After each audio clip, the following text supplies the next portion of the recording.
2,83,00,000 వ్యయంతో 33/11 kV విద్యుత్ substation ప్రారంభోత్సవంలో పాల్గొన్న కేంద్ర మంత్రి శ్రీనివాస్ వర్మ, రాష్ట్ర మంత్రులు గొట్టిపాటి రవికుమార్, నిమ్మల రామానాయుడులు పట్టణంలో 23 లక్షల వ్యయంతో బెజవాడ మురుగు కాలువపై వంతెన నిర్మాణానికి మంత్రులు శంకుస్థాపన చేశారు. యలమంచిలి మండలం కొంతేరు మురుగు కాలువల గట్లపైన రహదారుల నిర్మాణ పనులకు మంత్రులు శ్రీకారం చుట్టారు. అనంతరం మంత్రి నిమ్మల మాట్లాడారు.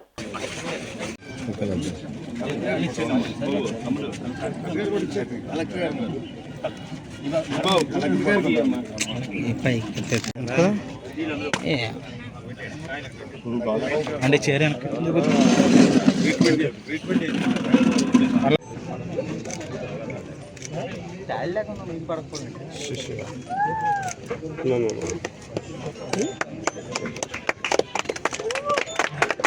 Sir sir sir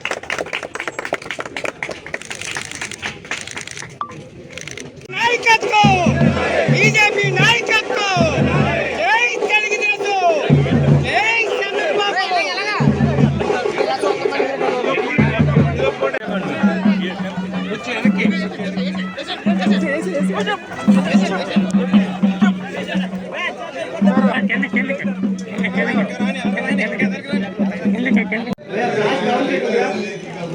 sir sir sir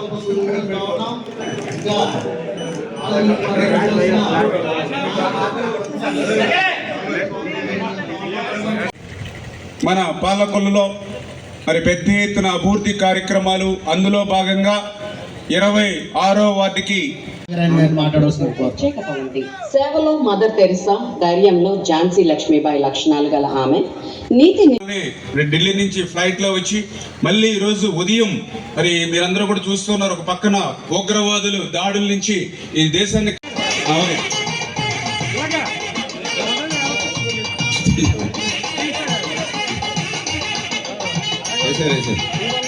అదేవిధంగా కొద్ది పక్క కొద్ది పక్క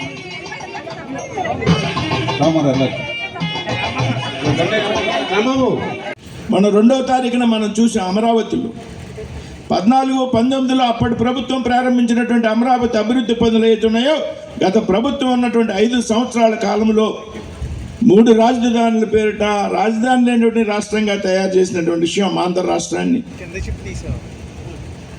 2వ తారీఖున మోడీ గారు, చంద్రబాబు నాయుడు గారు, పవన్ కళ్యాణ్ గారు చేతుల మీదుగా పెద్ద ఎత్తున అమరావతి పునః ప్రారంభ పనులు ప్రారంభమయ్యాయి.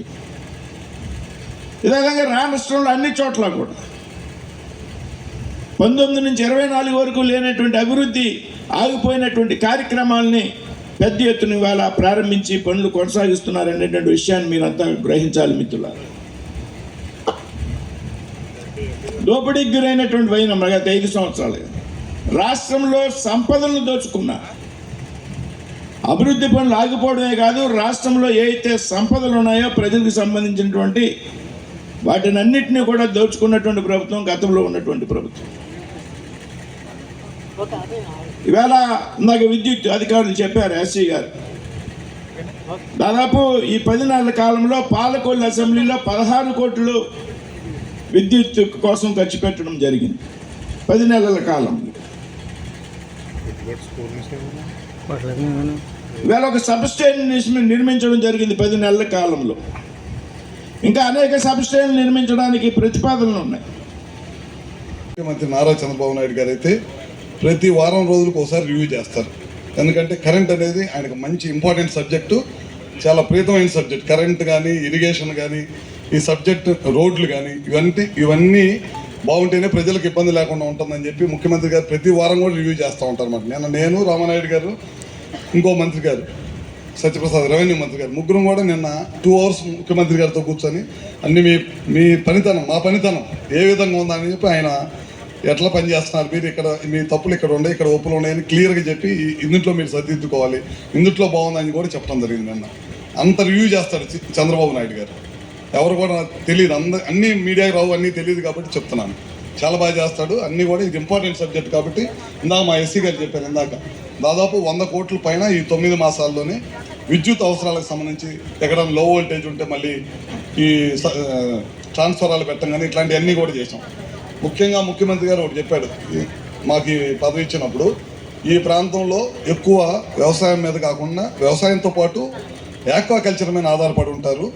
గతంలో చాలా ఎక్కువ ఇబ్బంది పడ్డారు ఈ కరెంటుకి సంబంధించి. ముఖ్యంగా ఓ ట్రాన్స్ఫారం పెట్టాలన్నా సరే చాలా ఇబ్బంది పడ్డారు.